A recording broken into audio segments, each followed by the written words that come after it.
This is a very exciting week here in New York. It's the French Cheese Week and it is unbelievable. Is it just French cheese? Yes, French cheese and also Swiss cheese. Ah, how wonderful. And I'm talking to Francois Hesse, and he is the originator of all of this. He's put it all together. It's so exciting to be here in New York and awfully nice meeting you. Thank you. How did this come about? You know, I was in the south of France in 2015, and I was around a swimming pool, and I said to my wife, you know, darling, I have an idea. I want to make an event in Paris with cheese and wines. And maybe it could be, in English, a cheese day. Oh, great, very good idea. And in the evening it will be a cheese night. 5 months after, there was in Paris, in the center of Paris, the event, right, with more than 2,000 people who came at the cheese day. And in 2017, I make in New York the first edition of a cheese week, because as you know, in Paris it's one day, but in New York everything is bigger, so it has to be a cheese week. I'm sitting here on a beautiful day here in Soho. I just love it. I'm sitting with Charles Duque, and he's the director The French Dairy Board. Ah, and you have all these wonderful French cheeses. Yes, it's all about the French cheese here at the French Cheese Board. So tell me a little about the cheese board, how they evolved. Sure. So we're currently being financed by the French Dairy Board in France, and the idea behind it is to be able to talk and educate the American consumer on French cheeses. I think a lot of people are taken aback a little bit by French cheese, the prices, they don't know how to pronounce the names, they don't know how to consume it. So we're here to help them and discover new cheeses, maybe rediscover some ones they already know and love, because many people have gone, especially here in New York, to France. And I think cheese is one of those things that's crucial to any trip to France. And wine. And wine, of course. Yes. So we have a little wine? We have a little wine as well that we're going to be tasting. Would you like to try some now? I would love it, yeah. We're Why having not? some red wine. Yes, we're having some red wine from the Languedoc region. Oh, this is wonderful. Yes. You know, is the Languedoc region, is it south or is it? It's southwest France. Ah. Very dry region. A lot of sheep herding goes on down there. Right. And we have Roquefort, which is a cheese that's from that region, made from sheep's milk. Ah, Yes. wonderful. Which we'll be trying later on. And we combine it with the pear? Yeah, we're going to be eating it with some pear and a little bit of honey. Ah, Yes, yes, so yes. you have that sweet and the sour and The sweet and spiciness of the cheese go very well together. Right. This is a cheese that goes great with some sweet wines, with honey, with jam. So we have some cheese that is triple creme with a white rind around it, which is a white mold called Penicillium camemberti, which is an edible rind. Right. Also, which is important to say because a lot of people don't know that they could eat the rind.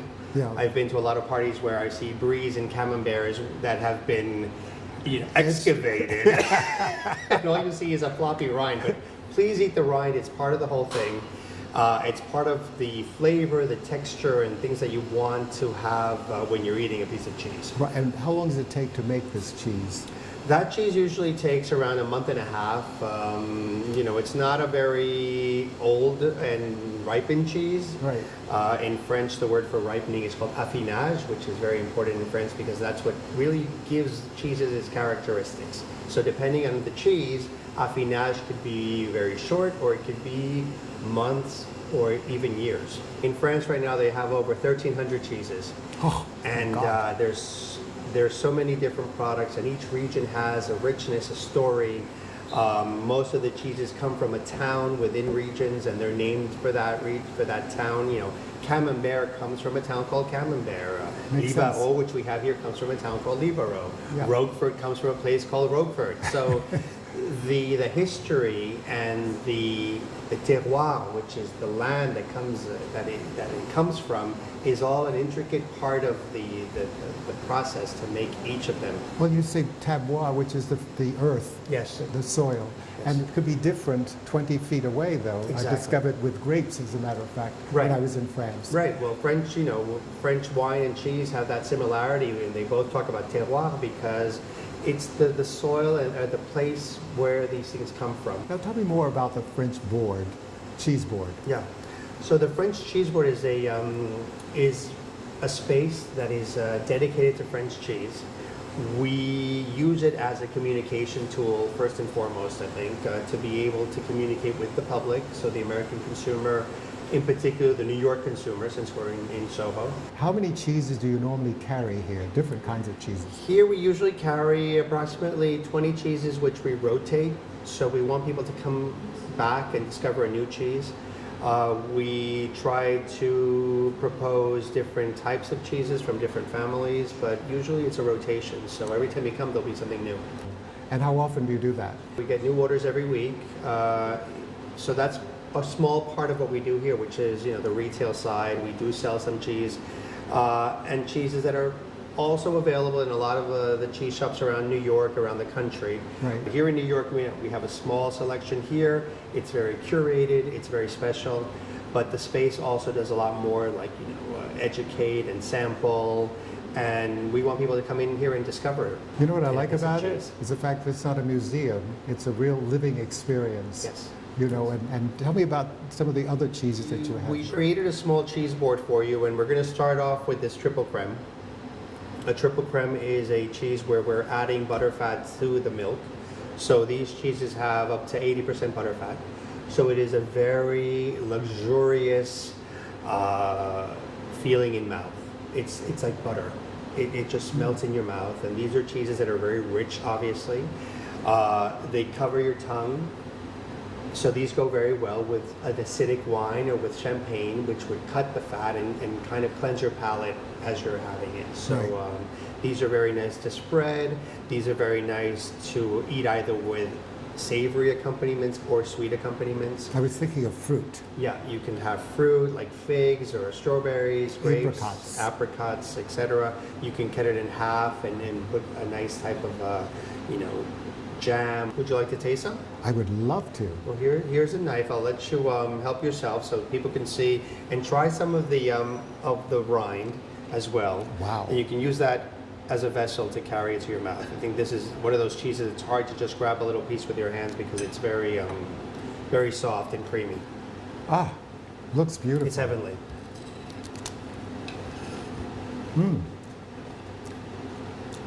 It's very nice. Very creamy. Perfect. Very creamy. It has a little bit of it's lactic.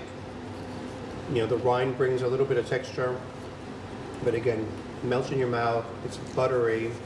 It's luxurious. Would you like a napkin? Thank you. That is absolutely very pleasant. Yes. So the second cheese we have here is called Beaufort. So Beaufort is a very large wheel, which is from, let's say, it would be eastern France, bordering by the Alps and that area. So it's a big mountain cheese. It usually weighs around 80 to 100 pounds. Oh my God. Yeah, this is very big. And this is, as you can see, so it's a different texture. This is a pressed cheese, so it's going to be a hard paste cheese. And this one, you could actually buy it it's very seasonal. You can buy it in 2 different seasons. So you have the spring version and more of a fall version. Again, we're talking about the terroir, and that makes a big difference because during the spring, they're going to send the cows up the mountain to graze. So the cows are going to be grazing on wildflowers, new flowers that have just sprouted because it's springtime. So the flavors are going to be, I think, more fruity, more flowery. You're going to taste different things than you would from a cow that's been grazing in the fall, since in the fall they're eating more low-lying grasses, hay. And now tell me about this cheese, because that's fascinating. Yes. This one's called Livarot, and Livarot is from Normandy. It is a wash rind cheese. So we get another type of cheese. What do you mean by wash rind? Wash rind means that as they're making the cheese, or once the cheese is made, molded, dried, and is ready for affinage, so ripening, they're going to take the cheeses and wash them with a solution. It's usually a brine solution, which is water and salt. Ah, And the bacteria is going to create the rind and the flavor, etc. So this one in particular is called, the bacteria around it is called, we call them B-linens, and that gives it that orangey color to the rind. These cheeses are also a bit more pungent. They have a strong aroma. but they're very mild in flavor. These rings were made with, I guess, reeds that were located in the same region where the cheese comes from, and it gave it its own characteristic, and it differentiated from the other types of cheeses in the region. And so this one, they call it the Colonel, or Colonel in France, because it has 5 stripes, like the Colonel would have on his uniform. These are mostly all done in molds. Can you smell it already? It has a strong aroma. Oh! That's due to the bee linens. But as you can see, once you taste it, I think it's very mild and creamy. Oh, it's totally different. You just have to close your nose to it. Right. These wash rinds are very strong. Another example is Eakins, which is of the same type of family, but a different region. Eakins is from Burgundy. This one's from Normandy. This is an amazing cheese. I think if you want to bring flavor and aroma to your cheese board. And you know, the most incredible thing is I have never bought cheese in my life, but I've gone to lots of parties and lots of places where they've had lots of cheese, and it's wonderful. If you've never bought them, it's hard to know what they taste like. And we have that last cheese, which is Roquefort. This one is one of the most famous cheeses in France. It's the king of blue cheeses. It's called Roquefort. So it comes from southwestern France. It's made from sheep's milk, which is different from all these other ones, which are all cow's milk. So this one, as you can see, it's much paler in color. Sheep's milk cheeses will be a lot paler, which is made with the milk in the mold, and once it's put into affinage, it can only be put into affinage in certain caves that are located in the town of Roquefort, which cannot be, and these cheeses cannot be produced anywhere else. So the entire town is only dedicated to producing this cheese, and it can only come from there. So it's like champagne. It's like from champagne, France. exactly. Champagne can only be produced in Champagne. Roquefort can only be produced in Roquefort. And there are only 5 companies in the world that make this cheese, and they're all located next to each other at Roquefort. So the cheese comes in, it's a white mold, and then these metal rods gets inserted into each cheese, and the cheese gets put into these caves, which is what makes Roquefort so special. These caves don't exist anywhere else. And so the caves originally, the story goes that there was a young shepherd that was having his lunch. So he had some cheese curd and some rye bread. And then all of a sudden he saw this beautiful girl in the distance, and he decided to leave his lunch behind, and he went chasing after her, and he forgot about his lunch. And one day, a couple of weeks later, he comes back and he finds his bread had molded. And the mold had transferred over to the cheese curds that were next to it. And that's how Roquefort got started. Today, it's a little bit more scientific. Each company has a different strain of Penicillium roqueforti, which is the name of the strain of mold. Cheese gets inoculated with this penicillium, and so by inserting these metal rods into the cheese, the penicillium goes in and starts growing within the cheese, which is what gives it these wonderful blue veins. So in this particular one, you have bluish green veins that you can see within, on the inside. So some of them are a little bit more spicy than others. Some of them are more mild. This one is one of my favorites. It's spicy. Oh, I like spicy. I love it. Yeah. So this one, since it is spicy, it goes really well with something sweet. So as a vessel, I don't want you to use the cracker. I want you to use a slice of pear that we have here on the side. So I'm going to give you a little bit of the cheese on a pear slice. There you go. And then let me know what you think. If you still think it's too spicy, there's some honey, which also goes very well with this particular cheese. Oh no, it's perfect. This one is creamy in texture. It's spicy, but it's still delicious, and it goes very well with fruit, Perfect. honey, etc. Absolutely great combination. This has been such a great education. Thank you. I want to thank you so much, and let's toast. My pleasure. And I Thank look you, forward John, to for seeing you coming. again. Thanks. So people have an opportunity to come in and taste. Exactly. And also, are you pairing it with wines as well? Exactly, yes. The New York Barclay Hotel, Intercontinental, we have a special cocktail, and it's called the Barclay Beanies. Let's toast. Let's This toast. is fantastic. Oh, wow. Cheers. Cheers. Oh, wow. Yes, very good, very good. Very strong. Is that a gin? Or? Yes, it's gin. Yeah. Gin. Right. Gin. Beef eater and things like that. Yes. Right. With a Very, little very fruit. good. Yes. Very nice. Very nice. And with it's cheese. refreshing. Yes. Yes. And what kind of cheese is this? Is Gruyère, Swiss cheese, Kaltbach Gruyère. When do you have cheese in France? Do you have it at the end of the meal or the beginning of the meal? No, it's at the end of the meal, just before dessert. Yeah. So, but now a lot of chefs are doing amuse-bouche with cheese. Do they keep bringing out several choices, or is it just one cheese? No. In very good restaurant, you have a special tray with 50 or 60 different cheeses. You've died and gone to heaven. Maybe we can taste this? Absolutely. And maybe this little... Très bon. Okay. Yes. Well, thank you so much. And we'll be right back. Chasing Wild Ass. Oh, it's not what you're thinking. It's a narrative of my travel around the world. I have interspersed photos and aromatic recipes, which allows you to dream, discover, and rediscover these great destinations around the world. The title of the book came about while we were chasing jackasses in Kutch Wild Ass Sanctuary in Gujarat, India. And I thought that was a great title for the book. This is food for the soul.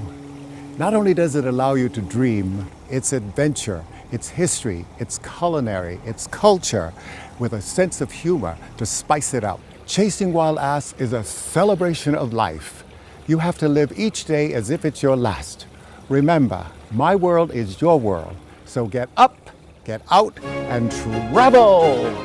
We're back, and I'm sitting here with Jessy Fusco, and she's from the Barclay Hotel, and she's going to tell me all about the cocktails, the special cocktails that they make here at the Barclay Hotel. Yes, so what we kind of paired with Cheese Week is our signature bee's knees. So the bee's knees is a classic Prohibition cocktail. It dates back to the 1920s. It was actually created to mask the low quality of bathtub gin.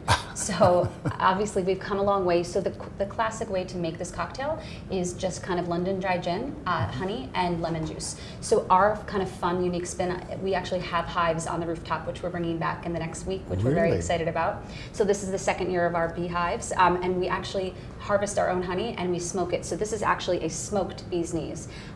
Really wonderful compared Smoke? Honey? Smoke, yeah. So not only is it crisp, refreshing, and it has like nice citrus notes, it has kind of like a campfire aftertaste. So it's really cool, it's fun. It's probably one of our highest selling cocktails at the gin parlor within the Barclay Hotel. In addition to beehives, we actually have our own herb garden upstairs. So on the roof, it's, we only have a limited amount of items, but we have rosemary, lavender, mint. We grow our own peppers, tomatoes. So, and we use actually a lot of those in signature dishes at the hotel for VIPs. But what I get to do, which is really fun, is kind of go up every few days and harvest herbs. We make our own in-house bitters as well. Wow. Which You're is a really farm exciting. girl. I'm a farmer in New York City, yes. But it's great because it's, the Intercontinental Barclay is all about local. It's about kind of using what we have. So it's really exciting and really special to be able to use some of those local ingredients that we've grown ourselves and put so much care and love into, and then make some great cocktails. So the next step for this bee's knees might be a lavender infused honey cocktail to kind of change it up for the summer. So that's kind of on the horizon. It's amazing because we're so concerned about our health nowadays. So when you have herbs that are grown without all the pesticides, and you know exactly what you're getting, it just makes so much sense. It does, and it also creates a story for someone. And of course, we value our customers, and they are paying Midtown Manhattan prices, but we are putting so much care and attention to each cocktail and each product we deliver. So again, this was just such a fun cocktail. It really is one of our most popular ones. The story is really exciting because it dates back to the 1920s, and that's kind of where we come from. The gin parlor is all about kind of paying an homage to, a different time. Amazing when you think of bathtub gin. I mean, it's Right. just, it's Prohibition. It's where the Kennedys got started. Absolutely. And people don't talk about that normally, but that's where he started and where he made his money initially from. But it's nice that you have the history with the modern day. You just made that transition, which I think is really terrific. So one of our really second probably main cocktails is our quintessential gin and tonic. So we actually make a cold brew tonic in-house. So it's our signature tonic water. It's very different from a tonic water you'll find in a grocery store. It's rich, it's spicy. We infuse it with pink peppercorns, rosemary. Again, items that we found that we harvest from the roof, which is very, very exciting. So it's very unique. It's something that no one really else is offering. And then again, we use seasonal accompaniments. It's very refreshing. It's probably again one of our signature cocktails at the Barclay. Jessy, this was so exciting to be here at the Barclay Hotel, middle of Manhattan. What else can you ask for? Great cocktails, original cocktails, and with a little history, a little twist. It was like a lemon twist, I love that. Yeah. Well, we're very happy you were here and you enjoyed the cocktails and the cheese. So thank you so much. Hopefully we'll have you back soon. Thank you. And we'll be right back. We're back, and I'm here with Kyle Eakins, and he's the chef at the Barclay. The Barclay is a very special place where you come to eat. Eating is the heart of man, and you will absolutely love the cuisine. Now, Kyle, talk about some of the special dishes that you do here. This Gruyere cheese, it's really, really awesome. As a chef, you love working with awesome ingredients. So we took that and paired that with one of our best-selling dishes. Stuffed an olive, Castelvolturno olive, wrapped it in a house-made fennel pollen sausage, deep fried them, and served them with salmorejo, a little roasted pepper sauce. You're making me hungry. It sounds fabulous. Yes. And your responsibility here at the hotel, the Barclay Hotel, is? So I'm the chef de cuisine of the Barclay Hotel, primarily sticking to the Gin Parlor, which is the restaurant located inside the hotel itself, and kind of run the show there. So you're the chief. Somewhat. You keep it rolling, keep it going. Try to, And with Cheese Week, tell me about some of the other special dishes that you're preparing as well. Yeah, so we have a lot of stuff that's really awesome that goes very well with drinking and having a good time. We like to show people a good time while giving them great food. Here at the Gin Parlor, we like to have dishes that you can pair along with drinking, having a good time in a nice luxurious setting. And how long have you been with the hotel? I just started at the hotel in January, so been about 4 months. So you're almost a virgin. Yeah, almost. That's always a good comment. Yes. The thing is that food for everyone and something very special is memorable. And that's what they come here for, a memorable experience. 100%. Yeah. So talk about some of the other things that you do here at the hotel. We have a lot of great small dishes to large dishes. One of my favorite dishes on the menu is the roasted heirloom carrots, served with a smoked mole verde, so a little smoky sauce made with peas and lots of chilies, kind of a Mexican vibe, but kind of reminiscent, talking about memories, reminiscent of my childhood, always eating peas and carrots. Oh, wow. Oh, yeah. That's fantastic. Yeah. And I think also what happens is that when people are coming here for these special dishes that you're preparing and these are your own creations. Yeah. And you go to the garden on the roof. Yes. And you select these herbs that you pair with all of these great dishes. Yeah. So it's really awesome to have the rooftop garden, the honey upstairs with the bees, having those ingredients upstairs that we can just kind of go and procure from is really awesome. That is fantastic. Yes, it's kind of like being able to see the true beginning of a dish, starting with a seed and then seeing it finally hit the plate and have a guest eat it. Kyle, this is so exciting. You being the city farmer, up on the roof, picking all the herbs, all these special things, that you're blessed because what happens is you can share this with your people who come here to this wonderful Barclay Hotel. Yeah, it's really an awesome experience. Like no other store in the world, this is Bloomingdales, and we're sharing the French Cheese Week, and it is just incredible. The chef has come in from Basque, and he's doing Basque dishes. Today I'm here in Bloomingdales to do the Basque sliders. This is the New York Cheese Week. I'm Sabastien Pourrat. I'm chef at Cocotte Restaurant, which is in Soho, Manhattan, on Thompson Street.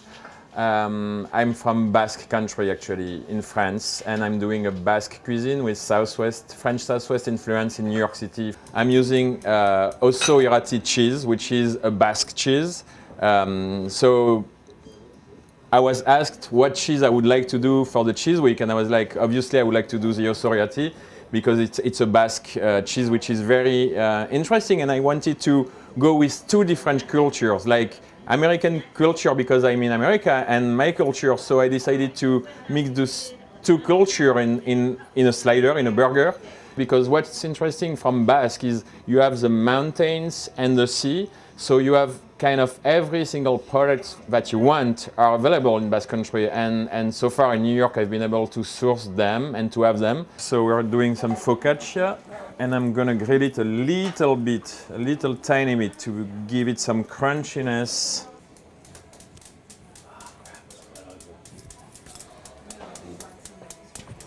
Little pepper, salt, little oil.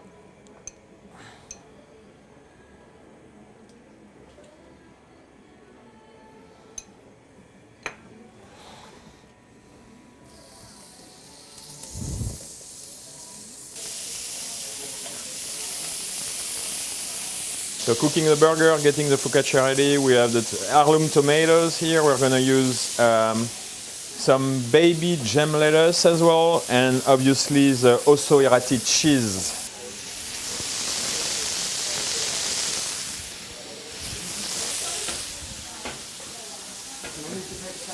Sure.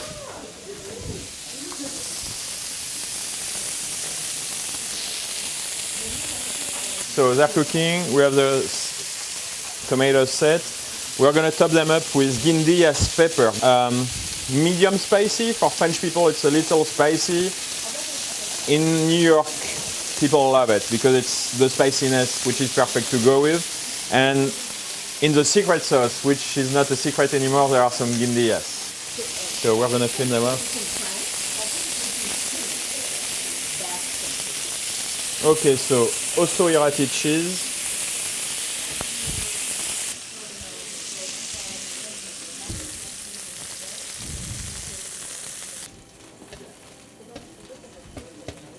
We're gonna put the secret sauce on the focaccia bread, and then we'll add up the tomatoes and the gem lettuce.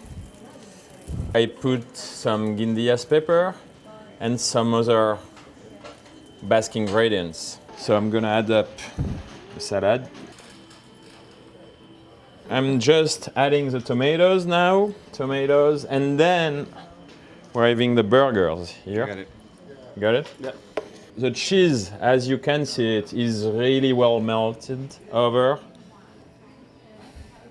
And it's a powerful cheese as well, so it's pairing well with, because the sauce is a little spicy, it goes very well with the sauce. A little more, tac tac. Putting the little banderia, called El Pincho in Basque Country. Here we go. You like spicy food? Kind of. Not too spicy, but a little spicy. It's not too hot. It's just well balanced. Really? Yes, you're gonna try it, and you're gonna see it's very well balanced. Not too hot. Until next week, this is the Taste of New York. So long for now. Non, rien de rien. Non, je ne regrette rien. Ni le bien.